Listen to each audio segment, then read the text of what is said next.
시청자 여러분 안녕하십니까? 뉴스 현장 시작합니다. 민주당은 국민의힘을 향한 이른바 내란 공세를 주말에도 이어가고 있습니다. 국민의힘은 어제 대구에 이어 오늘은 대전에서 대여 투쟁을 벌이고 있습니다. 취재기자 연결해 자세한 소식 알아보겠습니다. 자, 고희동 기자, 민주당 소식부터 전해주시죠. 네, 민주당은 내란 청산을 방해하는 내란 세력의 정치 공세를 결코 용납하지 않겠다며 국민의힘을 비판했습니다. 민주당 백승하 원내대변인은 내란 중요 임무 종사자 추경호 의원을 감싸기 위해 국민의힘이 우리가 추경호를 외치며 조직적으로 사법부를 압박하고 있다며 전형적인 물타기이자 억지 프레임이라고 주장했습니다. 그러면서 국민의힘은 내란 수사에 적극 협조해 다시는 내란이 일어나지 않도록 해야 한다고 강조했습니다. 다만 민주당은 장경태 의원의 성추행 의혹에 대해선 신중한 입장입니다. 민주당은 현재 당 윤리감찰단 차원에서 진상조사를 진행 중인데 백승하 원내대변인은 기자들과 만나 일단 감찰 조사를 지켜보겠다며 당에서도 심각하고 엄중하게 받아들이고 있다고 말했습니다. 네, 고희동 기자, 이 장외 집회를 비롯한 국민의힘 상황도 전해주시죠. 네, 국민의힘 장동혁 대표는 대전을 찾아 민생회복 법치수호 국민대회를 이어가고 있습니다. 어제 대구에선 정부 여당의 내란몰이와 야당 탄압이 거세지고 있다며 단일 대우로 싸우자고 촉구했는데 오늘 대전과 충북 현장에서도 대여 투쟁에 집중할 것으로 보입니다. 국민의힘 내부적으로는 당원 게시판 조사에 대한 논란이 이어지고 있습니다. 지난해 11월 윤석열 전 대통령 부부를 향한 다수의 비방글을 한동훈 전 대표와 그 가족이 작성했다는 주장이 제기되면서 당 당무감사위가 조사에 착수한 상태입니다. 한 전 대표는 계엄의 바다를 건너 미래로 가야 할 중요한 시기에 당을 퇴행시키는 시도가 안타깝다고 했는데 장 대표가 오늘 장외 집회에서 관련 입장을 밝힐지도 주목됩니다. 지금까지 정치부에서 전해드렸습니다. 저희 TV조선이 단독으로 전해드린 민주당 장경태 의원의 성추행 의혹, 그 파장이 일파만파로 퍼지고 있습니다. 국민의힘 당무감사위원회가 한동훈 전 대표 가족 연루 의혹이 제기된 이른바 당원 게시판 사태를 공식적으로 조사하기로 하면서 친한계 반발이 이어지고 있습니다. 김진욱 전 민주당 대변인, 김기흥 국민의힘 미디어 대변인과 자세히 짚어보겠습니다. 안녕하십니까? 반갑습니다. 네, 장경태 의원 한 여성에게 준강제추행 혐의로 고소가 됐고 경찰이 정식 수사에 착수를 했습니다. 관련해서 저희 TV조선이 확보한 술자리 영상이 있죠. 장 의원은 사실 여부가 확인되지 않은 추측을 멈춰라 이런 입장입니다. 처음 의혹이 제기됐을 때 장경태 의원의 반응이 어땠는지 그림 준비했습니다. 거기에 대해서 여자분은 먼저 취재하시죠. 그리고 남자분도 취재 한번 해보세요. 전혀 사실 무근이고요. 아니 저 내용은 전혀 몰라서 지금 조사 받으러 오라는 사실도 없고.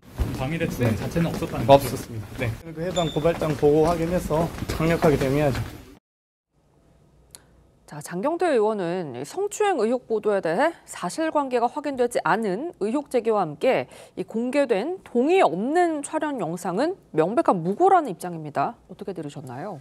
우선적으로 이제 장경태 의원이 기자들의 질문에 대해서 뭐라고 얘기를 했냐면 거기에 대해서는 여자분을 먼저 취재하시죠. 그리고 남자분도 취재해봐라 이렇게 얘기를 했습니다. 네. 그렇다면 특정이 될 수밖에 없지 않습니까? 물론 얼른 기자들이 이거를 했다고 해서 뭐 제3자한테 그걸 알리지는 않겠지만 네. 그런 과정 속에서 자연스럽게 2차 가해 피해가 될 수 있는데 본인에 대한 입장을 얘기하면 되는데 도리어 여자 그리고 또 이른바 그 장경태 의원께서 현장에서 이제 목덜미를 잡은 분을 언급하는 것 같습니다. 네. 그 남자 취재를 하라고 하는데 적절하지 않은 것 같습니다. 그리고 그 동영상이 있는데 그 촬영한 부분이 있지 않습니까? 네. 만약에 제가 범죄 현장을 목도하고 목격을 하고 그거에 대해서 뭔가 증거가 필요해서 촬영을 했다고 하면 그 사람한테 제가 촬영을 할 텐데 제가 해도 되겠습니까? 그렇게 양해를 구할 수는 없잖아요. 예. 그걸 촬영을 한 거고 그게 지금 이 성추행 관련해서 결정적인 증거가 될 수 있다면 그거는 언론에서도 그냥 사람들의 진술에 의존해서 보도할 수 있는 건 아니지 않습니까? 그렇기 때문에 현장의 그날의 진실에 대해서 알기 위한 하나의 과정으로서의 어떤 동영상 의미가 있는데 그걸 도리어 동영상 찍고 허락을 구해야 되고 그거를 공개한 게 문제다 이렇게 얘기하는 건 본인이 떳떳하다면 본인의 입장을 얘기하면 되지 문제를 제기하는 쪽을 과하게 공격하는 거 아닌가 싶습니다. 예. 이 성추행 의혹에 대해서 국민의힘은 장경태 의원을 향해 날선 비판을 쏟아내고 있고 민주당에서는 신중한 입장이다. 이 사안을 가볍게 보지 않고 있다. 이런 입장을 냈습니다. 들어보시죠. 단순한 성비위를 넘어 국회의원이라는 우월적 권위를 이용해 약자인 보좌진을 유린한 악질적인 권력형 성폭력이자 최악의 갑질입니다. 장경태 의원은 구차한 변명 뒤에 숨지 말고 즉각 의원직을 사퇴하고 수사에 임하십시오. 당은 진실이 밝혀질 때까지 신중한 입장을 가지고 있습니다만 이 사안 자체를 가볍게 보고 있지 않습니다. 혹시 장경태 의원님께서 맡고 계신 당직에 대해서 자진사퇴 의사 밝힌 건 있을까요? 예, 아직 없습니다. 자, 오늘 국민의힘에서는요. 촬영자가 국민의힘 소속 아닌지 파악하라라는 장경태 의원의 발언에 사건을 정치 공방으로 끌고 가려 한다라고 직격을 했습니다. 또 민주당에서는 심각성을 인지한다, 관찰 중이다 이런 말만 반복한다고 꼬집었거든요. 지금 이제 관찰 중이다라는 말씀은 좀 저희 동의하기가 어렵고요. 이 문제가 언론에 보도되자마자 지금 당 대표인 정청래 대표가 즉시 윤리감찰단에 조사를 지시했습니다. 네. 그리고 지금 윤리감찰단에서 독립적으로 엄정하게 이 부분에 대해서 조사를 진행 중에 있습니다. 네. 또 한 가지는 지금 이 사안에 대해서 이미 영등포 경찰서로 고발이 이루어져 있고 영등포 경찰서에서 지금 서울지방경찰청으로 이관이 되어 있는 상태에서 경찰이 수사를 개시했다고 하지 않습니까? 그렇다면 이 부분에 대해서 고발인 또 피고발인 조사가 있을 것이고요. 또 일부 지금 TV조선에서도 영상을 지금 이제 계속 단독으로 내고 계시는데 이 영상들을 가지고 충분히 만약에 혐의점이 있다면 그 혐의점을 확인할 수 있지 않을까. 그렇다면 어떤 사건에 대한 진실이 규명되기도 전에 그것을 가지고 무조건 이 사건이 그 어떤 형태를 띠고 있다라고 규정 지을 수는 없는 것이기 때문에 저희가 신중하자 이런 이제 말씀을 드리는 거고요. 또 한 가지는 이게 만약에 어떤 이 상황이 경찰에서 또는 검찰로 넘어갔을 때도 이 상황이 무혐의가 될 가능성도 여전히 우리는 그 염두에 두고 얘기한다면 네. 정치인의 정치적 생명이 걸린 문제인 만큼 그만큼 신중하게 접근하는 태도가 분명히 필요하다는 것이고요. 네. 저희 민주당에서 이 부분에 대해서는 특히 과거에도 이러한 사례들이 좀 몇 번 있었는데 그 사례 때마다 민주당은 할 수 있는 적극적 행위들을 다 해왔다. 그리고 앞으로도 예외 없이 이런 그 성범죄와 관련된 추행과 관련된 부분에 있어서는 누구도 상하, 지위, 고하를 떠나서 예외 없이 엄정하게 처리할 것이다라는 기본적인 입장을 갖고 있기 때문에 이 부분에 대해서 사실관계가 명확하게 나오지도 않았는데 이미 제명을 해라, 윤리위에 올려야 된다 이런 식으로 말씀 주시는 거는 일단 조금 지켜보고 그 상황들 속에서 나오는 결론을 가지고 처리해도 늦지 않다라는 입장입니다. 일단 또 윤리감찰단의 조사가 시행이 될 거니까요. 그렇습니다. 그 부분도 지켜보겠습니다. 일각에서는 이 박원순, 안희정, 오거돈 사태로 대표되는 이른바 이 진보정당에서 왕왕 발생하는 성비위 의혹을 언급을 하면서 민주당의 학습 효과가 전혀 없다 이런 비판도 하거든요. 그러니까 이번에 이 문제에 대해서 어떻게 보면 그 스피커를 메신저를 공격하는데 그게 보니까 촬영자가 국민의힘 소속 아닌지 파악해라.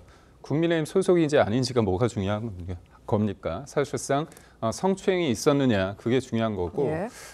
민주당의 이제 부대변인이신 것 같아요. 김민주라는 분이 장경태는 20여 년 가까이 정치 경험으로 단련된 사람이다. 실수라도 그럴 사람이 아니다 얘기를 했고요. 뭐라고 얘기했냐면 내란 세력들에게는 눈의 가시였을 것 같다 이런 얘기를 하면서 진실이 규명되면 음의 이유와 배후까지도 밝혀질 것 이렇게 얘기합니다. 네. 근데 저는 이분이 어떤 내용을 가지고 이렇게 얘기할 수 있는지 사실이 중요한 게 아니잖아요. 본인은 당사자도 아니고 거기 현장에 있던 사람도 아닙니다. 피해자도 아니고. 그런데도 이렇게 무턱대고 진영으로 가르는 거고 예. 그리고 국민의힘인지 파악하라 이렇게 장경태 쪽에서 얘기를 했다고 하는데 결국 이게 뭡니까? 내란 프레임을 엮어가지고 진영이 고착화되니까 결국은 진영 뒤에 숨는다는 거잖아요. 성추행이 좌우가 어디 있고 여야가 어디 있습니까? 이건 범죄지 않습니까? 그런데도 불구하고 이거에 대해서 본인이 진실을 알 위치에 있지 않음에도 불구하고 이렇게 공격한다는 것 자체가 일종의 물타기라고 볼 수밖에 없고요. 저번에 이른바 이제 문제가 발생했을 때 박원순 시장 같은 경우 당시 뭐라고 얘기했습니까? 피해 호소인이라고 여성분에 대해서 얘기를 했고 그 이후에도 명백해가 문제가 있는데도 불구하고 그 박원순 전 시장 관련해서 명예를 회복하겠다 뭐 그러면서 뭐 다큐 영화인가요? 다큐멘터리 영화도 만들고자 하고 있고 그렇다면 그런 일련의 상황이 있을 때 2차 가해가 계속 유지되고 있고요. 무엇보다도 이게 일반 사람들과의 관계가 아닙니다. 명확하게 대한민국 국회의원이라는 사람은 굉장히 엄청난 영향력을 행사할 수 있는 자리입니다. 네. 그런 사람에게 피해를 당했고 그 사람이 또 국회 내에서 일을 하는 보좌진 출신이 아니라 보좌진이라고 한다면 이 일은 이런 권력 구도, 위계에 의해서 굉장히 압박을 받을 수밖에 없는 상황이기 때문에 이런 소위 말해서 상대를 악마하거나 국민의힘 쪽이다, 내란이라고 얘기하는 것 자체는 사실상의 이틀막 아닌가 이런 생각합니다. 네, 2차 가해 우려를 짚어주셨는데 실제 이런 상황에서 피해자가 저희 TV조선에 이 신상 털기와 2차 가해로 인한 불안과 두려움을 전했고요.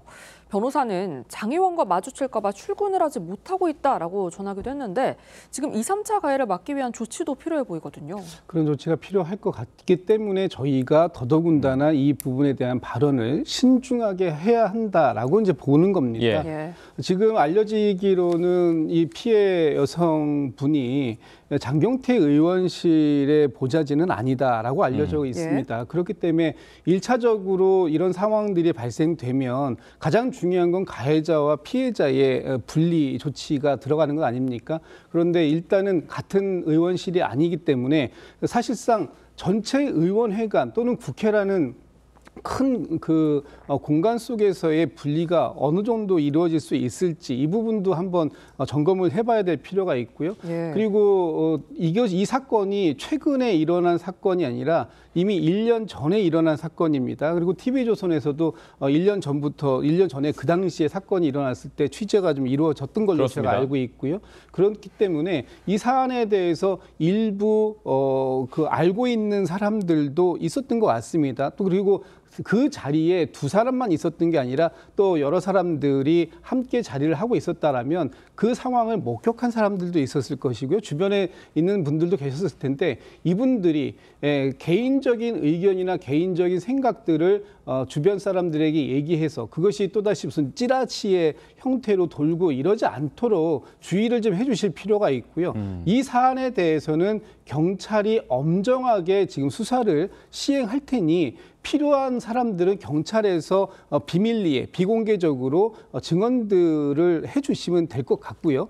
그 상황들 속에서 최종적으로 결론이 나오고 그 결론에 의해서 어떤 법적 조치가 이루어질 때까지 있어야 이 사안이 마무리가 되는 겁니다. 그런데 그러기 전에 서로가 서로에게 이런 부분들을 구두로라도 얘기하는 것들 이런 것들이 본인도 모르게 이렇게 다른 사람들의 실명이나 아니면은 그 피해자를 유추해낼 수 있는 그런 얘기들을 할 수 있기 때문에 그런 부분들은 상당히 조심해서 언급해 주실 것을 다시 한번 당부드려야 될 것 같습니다. 지금 현재 이제 성추행 혐의로 피소가 된 장경태 의원은 고소장이 접수가 됐고 경찰이 수사에 착수를 했지만 뭐 범죄 사실 자체가 아직 확정이 된 게 아니기 때문에 의혹 단계라는 점을 거듭 말씀드리겠습니다. 장경태 의원 또한 이 페이스북을 통해서 이제 모든 것은 무고다. 책임을 허위 사실과 명예훼손에 대해서 법적인 책임을 다하겠다라고 강경 대응을 시사한 상태입니다. 이번 건 관련해서 어떤 단체들이 좀 성명을 내고 목소리를 내고 있나 이렇게 보니까요. 진보 성향 여성 단체에서도 민주당의 특단의 조치를 요구했고 관련해서 이제 보좌진 협의회도 성명을 내고 피해자와 국민에게 석고대죄하라 이렇게 촉구를 했습니다. 대변인 좀 이 상황 어떻게 보십니까? 그러니까 이게 영상이 있습니다.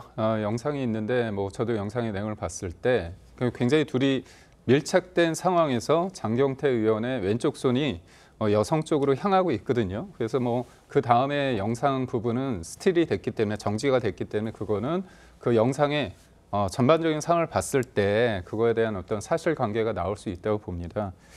그리고 고소장에 그런 내용이 있습니다. 주변 사람들의 그 제지와 만류에도 불구하고 성추행이 이루어졌다 얘기를 한다고 본다면 이게 둘만에 있을 때 상황이 아니라 제3자가 목격자가 있다는 거고 관련된 영상이 있습니다.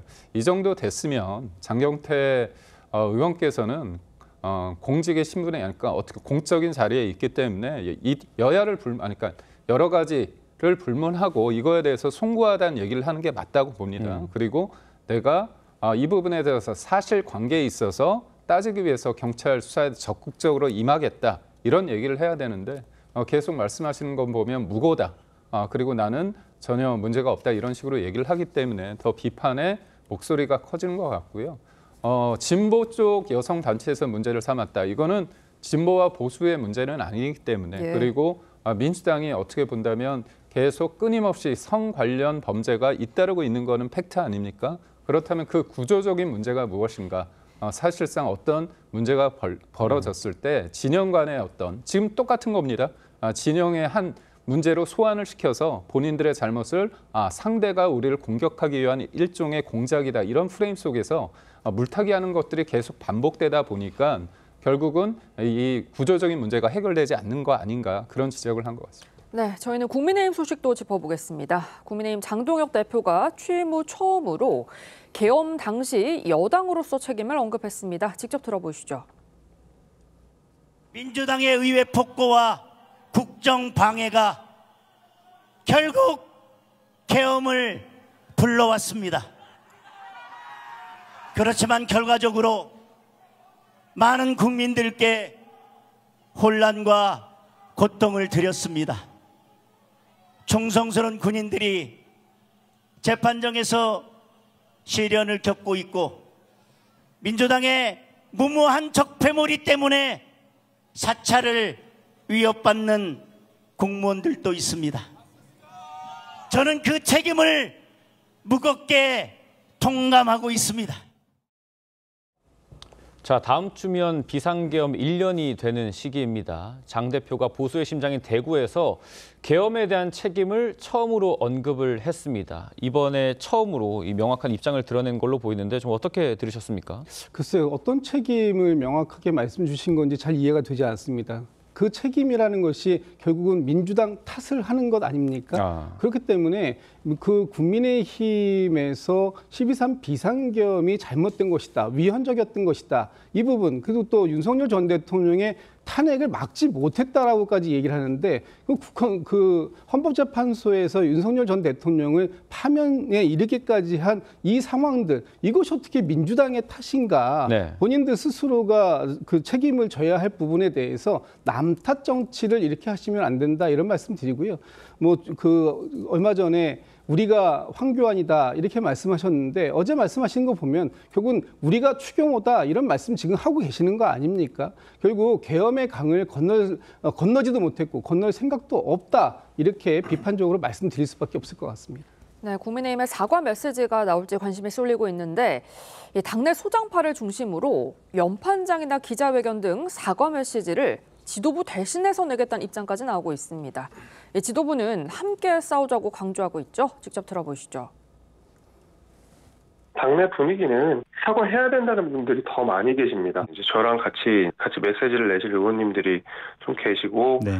제가 뭐 어제 20명 얘기를 했는데 그 정도는 좋게 되리라 생각합니다. 그러니까 그분들과 함께 뭐 연판장 돌린다거나 아니면 소통관에서 기자회견 한다거나 앞으로 나아가야 될 방향, 지난날의 성찰 이런 것들이 주요 내용일 거라고 생각합니다. 싸우지 마라, 사과해라 이 말 하기 전에 단 한 번이라도 이 자리에 나와 같이 싸워야 되지 않겠습니까? 단 한 번이라도 좋으니 이 자리에서 우리 국민들의 목소리 들어봐야 되지 않겠습니까? 자, 지도부가 사과하지 않으면 당 소장파 의원들이 집단 행동을 하겠다라는 거고 김민수 최고위원은 같이 싸우자 이렇게 얘기를 하고 있어요. 계엄에 대한 평가, 책임 이게 명확하게 정리가 되지 않으니까 아직까지 여진이 계속되는 모양새입니다. 그러니까 저희가 대통령이 헌재에서 파면이 된 이후에 저희가 계엄에 대해서 그 방식에 대해서 동의하지 않는다. 사과의 말씀을 드렸습니다. 사과라는 건 어떻게 보면 국민의 눈높이에 맞을 때까지 기회가 있을 때마다 하는 게 맞습니다. 다만 장동혁 대표가 어제 얘기했던 건 모든 것들은 하나의 사건이 있게 된 그 전후 과정 맥락이 필요한 거 아닙니까? 네. 이재명 정부 전에 민주당이 다수 의석일 때 그때 어떻게 했습니까? 28번, 29번의 탄핵을 했는데 어느 정도였냐면 대장동 변호인을 했던 김필성 씨가 뭐라고 얘기했냐면요. 국무회의를 무력화시키는 걸 탄핵 사유로 명시적으로 얘기하는 게 내란죄 구속 요건에 해당된다. 소위 말해서 진보 진영 쪽에서도 이거에 대해서 문제 제기를 했었습니다. 그리고 헌재에서도 의혹만으로 정부를 압박하기 위해서 탄핵 심판 제도를 굉장히 남용을 했다. 그래서 본래 취지에 맞지 않는다고 야당에 대해서 문제 제기를 했거든요. 네. 그런데 지금 어떻습니까? 지금 수적 다수를 위해서 이재명 대통령의 사법 리스크를 줄이기 위해서 여러 가지 법안 위인설법을 하고 대법원장을 끊임없이 끌어내리라고 탄핵과 특검을 운운하고 있지 않습니까? 그렇다면 지금 우리가 그때 탄핵 이후에 우려했던 이른바 입법 권력과 행정 권력이 만들어져서 이른바 사실상 이거는 뭐 괴물 정권이라고 그런 얘기까지 나오는 상황이었는데 실제 우리가 지금 직면을 하고 있습니다. 그렇다면 야당으로서의 지금 무도한 상황에 이재명 정부에 대해서 싸워야 되지 않느냐, 이 부분의 목소리도 있고요. 그럼에도 불구하고 또 중도적인 목소리를 나눠서 사과해야 된다는 목소리가 있어서 저는 결국은 장동혁 대표의 고심이 지금 이어지고 있고 당내에서 어떤 방식으로 저희가 메시지를 낼지는 지금 의견을 취업 중이다, 이렇게 말씀드립니다. 예. 네, 저희는 이제 민주당 소식으로 넘어가겠습니다. 지방선거 출마를 앞둔 민주당 최고위원들이 이 다음 주에 최고위원직에서 물러날 전망입니다. 민주당 내에서는 비대위 체제로 전환되는 5명 이상은 사퇴하지 않을 것이라는 전망이 나오고 있습니다. 들어보시죠. 네, 저는 사퇴를 하려고 지금 준비 중에 있습니다. 과반 이상이 그만두면은 비대위로 가는 거거든요. 네네. 저도 개별적으로 황명선 의원이나 서삼석 의원님께도 만나서 개인적으로 물어보고 이랬었거든요. 과반을 넘지는 않는다라고 보고 있습니다. 지방선거 출마를 앞두고 전현희, 김병주, 한준호, 이현주 최고위원이 물러날 걸로 전망이 되고 있습니다. 비대위 체제로 전환이 되지 않더라도 내년 1월 중순 사퇴하는 최고위원 후임을 뽑는 보궐선거를 실시해야 하는 그런 상황인데 이게 정청래 대표 리더십엔 어떤 영향을 미칠까요? 큰 영향을 미치지 않을 것 같습니다. 왜냐하면 지금 정청래 대표가 지금 같이 최고위 활동을 하셨던 여러분의 최고위원들 그 개인에게 의존해서 하는 형식이 아니었기 때문에 그 개인의 최고위원들께서 또 지금 정치적인 지향이 또 내년 지방선거에 가 있기 때문에 비록 최고위원 자리를 내놓는다고 하더라도 그것이 정청래 대표에 대한 리더십에 대한 반기를 드는 것은 아니지 않습니까? 네. 그렇기 때문에 큰 문제는 없을 것 같다라는 생각이 들고요. 지금 이제 4분 정도가 최고위원직을 사퇴하신다면 비대위 체제로 갈 가능성은 전혀 없다라고 보고요. 예. 그리고 새롭게 선출되시는 최고위원들께서도 내년 지방선거의 승리를 위해서 모두가 노력하시기 위한 그런 마음가짐을 가지고 출마하시는 것이기 때문에 아마 내년 지방선거를 이끌어가는 정청래 그 대표의 그 정책 체제 자체에는 아무런 영향력을 지금 이 상황을 그대로 유지 잘 해갈 것이다. 네. 이렇게 말씀드리고 싶습니다. 민주당이 비대위 체제로 갈 가능성은 전혀 없다, 이렇게 보고 계시거든요. 저도 일단 비대위 5명이 이제 출마를 위해서 자리를 내놓아야 되지 않습니까? 그 정도까지는 안 될 것 같습니다. 다만 여튼 빈 자리를 해야 되는데 그게 일반 당원들을 대상으로 뽑는 게 아닙니다. 네. 그래서 중앙위에서 보궐선거를 해야 되는데 중앙위 구성을 보면 현직 국회의원하고 민주당 당직자들이 많거든요. 그렇다면 이 사람들이 이른바 강성 지지자들 개딸들의 일방적 지지를 넣는 정청래 대표에 대한 지지와는 좀 결이 다릅니다. 예. 그렇기 때문에 역으로 본다면 지금 1인 1표 당원 주권 시대라고 해가지고 그걸 굉장히 강조를 하는데 이게 이재명 대통령과 친명계의 입장에서는 그게 마땅치 않거든요. 네. 그런 과정에서 제가 볼 땐 의외로 중앙위에서 하는 보궐선거에 대해서 친명과 친정과 친정청래와 친 이재명계의 어떤 뭔가 갈등 양상이 소소하지만 있지도 않을까 생각합니다. 예. 알겠습니다. 지금까지 정치권 소식 짚어봤습니다. 두 분 말씀은 여기까지 듣겠습니다. 감사합니다. 감사합니다. 이재용 삼성전자 회장의 장남 지호 씨가 해군 장교로 임관했습니다. 임관식에는 이 회장을 비롯해 할머니인 홍라희 관장 등 삼성가가 총출동했습니다. 어머니 임세령 대상그룹 부회장은 이 회장과 떨어진 자리에서 아들을 지켜봤습니다. 하동원 기자가 취재했습니다. 검은 제복 차림의 청년들이 절도 있게 걸어옵니다. 경남 창원 해군사관학교에서 열린 해군 해병대 사관후보생 임관식에선 11주간의 교육을 마친 89명이 장교로 첫 발을 내딛었습니다. 지난 9월 입대한 이재용 삼성전자 회장의 장남 지호 씨는 기수 대표로 선서문을 읽었습니다. 나는 대한민국의 장교로서 국가와 국민을 위하여 충성을 다하고. 임관식엔 이 회장을 비롯해 할머니인 홍라희 삼성미술관 리움 명예관장과 고모인 이서연 삼성물산 사장 등 삼성가가 총출동했습니다. 이 회장과 홍 관장은 지호 씨에게 직접 소위 계급장을 달아줬습니다. 필승! 수고했어. 어머니인 임세령 대상그룹 부회장은 이 회장과 떨어진 자리에서 지호 씨의 임관을 지켜봤습니다.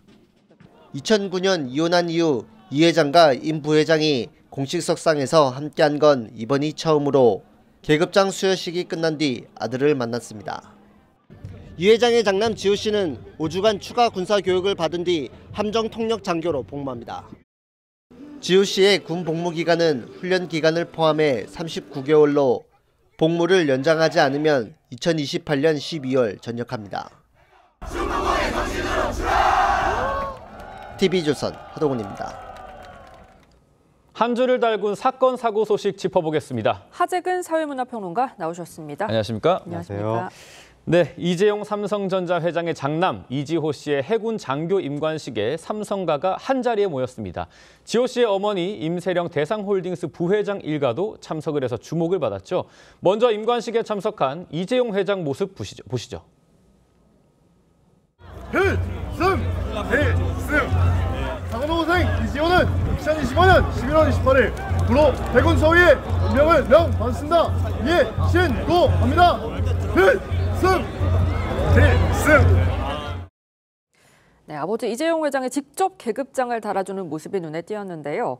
이 회장의 표정을 보니까 정말 아빠 미소를 감추지 못하네요. 네, 그런 모습이 나타났는데, 그러니까 이지호 씨가 어제 경남 창원 진해에 있는 해군 사관학교에서 그 임관식 및 그 수료 및 임관식이 열린 거거든요. 거기서 기수 대표로 재병을 지휘하는 그런 모습이 나타났습니다. 그러니까 부모로서 그런 모습을 봤을 때는 정말 감격하기도 하고 뿌듯하기도 하고 그랬을 것 같은데 이지호 씨가 얼굴에 무선 마이크를 딱 연결하고 앞에 중앙에 서서 뭐 열중 쉬어 뒤로 돌아 이렇게 크게 이제 그 구호를 외치는 그러면서 동료들을 통솔하는 그런 모습이 나타났는데 이재용 회장 같은 경우에는 애초에 입교식 때는 오지 못했었거든요. 그렇군요. 이번에 임관식 때는 행사 시작보다 30분 먼저 와서 계속해서 그 행사를 지켜봤다고 하고 또 이재용 회장뿐만이 아니라 그 어머니인 홍라희 삼성미술관 리움 명예관장 또 동생인 이서영 삼성물산 사장도 동행해서 함께 이제 그 행사를 지켜보면서 또 이제 계급장에 붙은 마스킹 테이프를 떼어내는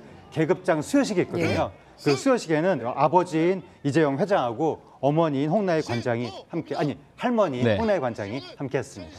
또 관심이 쏠린 인물이 지호 씨의 모친인 임세령 대상홀딩스 부회장인데 이재용 회장과 임세령 부회장이 이혼한 뒤에 처음으로 이 공식 석상에 함께 모습을 드러냈죠. 그런데 이제 임세령 부회장을 좀 뒤쪽에 기다려서 먼 발치에서 아들을 바라보는 그런 모습이었다고요? 그렇습니다. 그러니까 이재용 그 회장하고 임세령 대상홀딩스 부회장이 그 행사를 지켜보긴 봤는데 또 아들을 만나러 가긴 했는데 두 사람이 함께 간 것이 아니라 먼저 이재용 회장이 가서 이제 계급장 수여식이라든가 그리고 여러 가지 인사말을 나눈 다음에 순차적으로 그 다음에 임세령 부회장이 가서 이제 아들을 만나고 안아주면서 격려하고 이런 모습이 이제 나타났는데 이재용 회장하고 임세령 부회장이 공식 석상에 함께 모습을 드러낸 것이 2009년 이혼 이후에 이번이 처음이었다고 합니다. 이 아들 지호 씨가 원래 복수 국적자잖아요. 미국 시민권을 포기하고서 이렇게 장교의 길을 걸어서 노블레스 오블리주로도 화제가 됐죠. 네, 그것 때문에 많은 큰 이슈가 됐었는데 이지호 씨가 미국 출생으로 복수 국적자였었는데 이번에 이제 장교 임관 요건이 있거든요. 그 요건에 따라서 미국 시민권을 반납하고 지난 9월에 해군에 입대를 한 거예요. 그래서 크게 이제 이슈가 됐었고 앞으로 3주 동안의 초등 군사 교육을 마치고 통역장교로 39개월의 복무를 이어가게 됩니다. 네, 이번에는 안타까운 소식으로 좀 넘어가 보겠습니다. 홍콩의 고층 아파트 단지 화재 참사 사망자가 100명을 훌쩍 넘었습니다. 이런 상황에 홍콩 정부 국가 애도 기간을 공식적으로 선언을 했다고요? 예, 현지에서 굉장히 큰 참사거든요. 네. 엄청난 좀 충격이 있는데 현지 당국이 11월 29일부터 12월 1일까지 국가 애도 기간으로 선포했습니다. 그래서 관공서에서 뭐 조기 개항하고 여러 행사들이 연기 취소되고 오전 8시부터 묵념이 이루어지고 도시 곳곳에 시민 조문소가 설치됩니다. 지금 뭐 200명에 달하는 실종자 수색 작업이 속도를 내고 있고요. 본격적으로 화재 원인에 대한 조사도 이뤄지면서 체포된 사람만 10명이 넘었다고요. 네, 지금 워낙에 충격적인 사건이기 때문에 아주 강도 높은 수사가 이루어지고 있는데 현재까지만 11명이 체포가 된 상황입니다. 이 숫자가 계속 불어나고 있는데 사망자 숫자도 불어나고 있습니다. 현재까지 집계된 사망자 숫자가 128명인데 부상자가 80명인 거예요. 이 중에 상당수가 위중하다고 합니다. 또 실종자가 200여 명인데 지금 그 신원이 확인되지 않은 시신이 89구라서 그 시신과 실종자가 겹칠 수는 있지만 어쨌든 앞으로 상당수 지금 사망자가 늘어날 것으로 지금 안타깝게 그렇게 예측되는 상황입니다. 지금 집계된 사망자가 128명인데 실종된 주민이 200명이 넘는다고 하니까 희생자가 정말 더 커질 수가 있겠습니다. 관련해 화재 조사가 속도를 내고 있는데 화재를 키운 원인이 대나무 비계로 지목이 되고 있다고 합니다. 이걸 좀 없애려는 움직임이 나오고 있는데 그런데 이걸 놓고는 좀 주민들 사이에서 찬반이 갈린다고 해요. 이 사건 초기에 이 거대한 화재의 원인이 말씀하신 대로 대나무 비계 아니냐 그런 얘기가 나왔었거든요. 지금 현지에서 나온 얘기가 달라지고 있습니다. 그래요? 대나무 비계가 아니라 스티로폼이 원인이 아니냐. 그리고 여러 가지 안전 규정을 지키지 않은 것이 아니냐 이런 얘기가 나오면서 홍콩 주민들 일각에서는 그 대나무 비계가 한나라 때부터 2000년 된 중국의 전통 문화인데 지금 제대로 원인 규명도 안 된 상태에서 덮어놓고 그거를 없앤다는 게 말이 되느냐 이런 이야기도 나오고 있다고 하는데 일단 원인 규명이 돼야 되는 거거든요. 그렇죠. 경찰이 지금 조사를 하고 있고 혹시 스티로폼이 원인 아닌가 싶어서 외벽 보수 공사를 진행한 업체 관계자들을 체포했습니다. 여러 가지 안전 규정이 제대로 지켜졌는지 조사가 이루어지고 있는데 또 반부패 조사국에서는 경찰과 별도로 이번 그 공사와 관련된 공사비 집행 과정도 들여다보고 있습니다. 네, 홍콩이 그야말로 침통한 분위기 속에 잠겼는데 2025 마마 어워즈 행사도 엄숙하게 진행이 됐습니다. 사회자 박보검 씨도 검은 양복을 입었고요. 이번엔 폭죽도 없었다고 하죠. 예, 한국 기업이 현지에서 주최하는 마마 어워즈라는 시상식이 굉장히 지금 이번 화재 사건과 맞물려서 화제가 됐는데 아까 왜 국가 조문기관이라서 여러 가지 행사가 취소 연기된다고 말씀드렸잖아요. 그래서 이 마마 어워즈도 지금 취소 또는 연기가 되는 거 아니냐 그런 얘기가 나온 거예요. 근데 여러 계약 관계가 얽혀 있으니까 이게 쉽지가 않거든요. 엄청나게 큰 행사인데 그래서 현지에서 논의 끝에 개최는 하는 걸로 결정이 났고 어제 이제 챕터 1 행사가 개최가 됐습니다. 그런데 이제 개최는 하긴 하되 엄숙하게 치르기로 했거든요. 그래서 레드카페 취소됐고 차분한 분위기 속에서 박보검 씨가 이제 추모 멘트하면서 묵념의 시간을 가졌고 여러 가지 뭐 폭죽을 터뜨린다든지 불꽃이 터진다든지 이런 식의 무대 연출은 하지 않았습니다.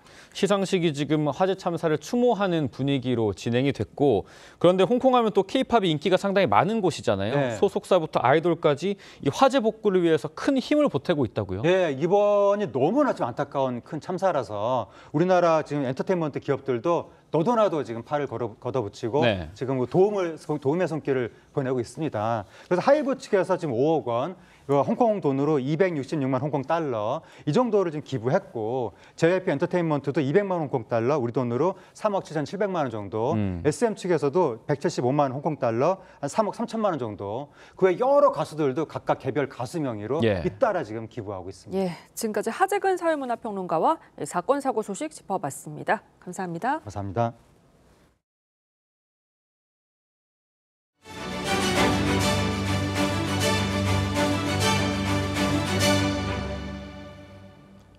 트럼프 미국 대통령이 전임자인 바이든 전 대통령이 재임 기간 동안 자동 서명기로 결제한 모든 공식 문서의 효력을 중단하겠다고 밝혔습니다. 바이든 행정부가 추진한 각종 정책과 행정명령, 사면 결정도 포함될 수 있다는 관측이 나오면서 또다시 정치적 논란이 예상됩니다. 이정민 기자입니다.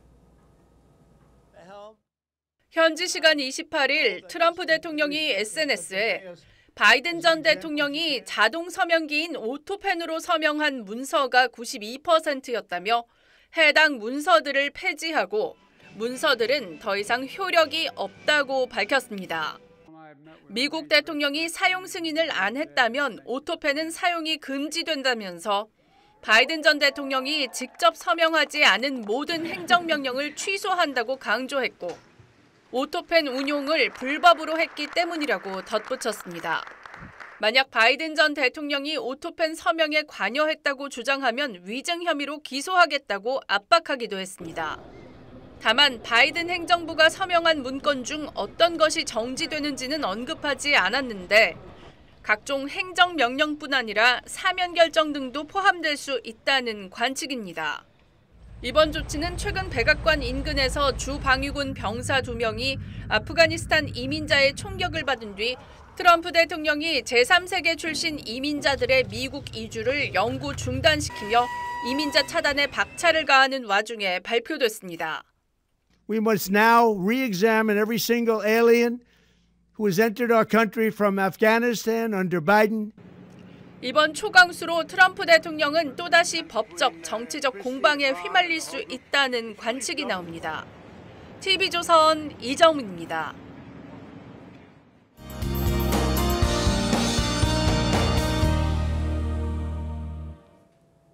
11월의 마지막 주말인 오늘 추위는 잠시 누그러지겠습니다. 오늘 서울의 낮 기온 12도, 일요일인 내일은 15도까지 오르며 주말 내내 포근한 날씨가 이어지겠습니다. 다만 오늘 밤에는 수도권과 영서, 내일 밤에는 경기 동부와 영서에 1mm 안팎의 비구름이 지나겠습니다. 오늘 남부지방은 대체로 맑겠고 중부지방은 차차 흐려지겠습니다. 강원 동해안은 건조주의보가 내려졌습니다. 산불을 포함한 각종 화재 예방에 유의하셔야겠습니다. 오늘 한낮 기온 서울 12도, 광주와 부산 16도까지 오르겠습니다. 낮과 밤의 일교차가 15도 이상 크게 벌어지니까요. 옷차림에 유의하셔야겠습니다. 12월에 시작되는 다음 주부터는 본격적인 겨울 추위에 대비하셔야겠습니다. 수요일 서울의 아침 기온이 영하 7도까지 떨어지겠습니다. 날씨였습니다. 11월 29일 토요일 뉴스 현장은 여기까지입니다. 함께해 주신 여러분 고맙습니다.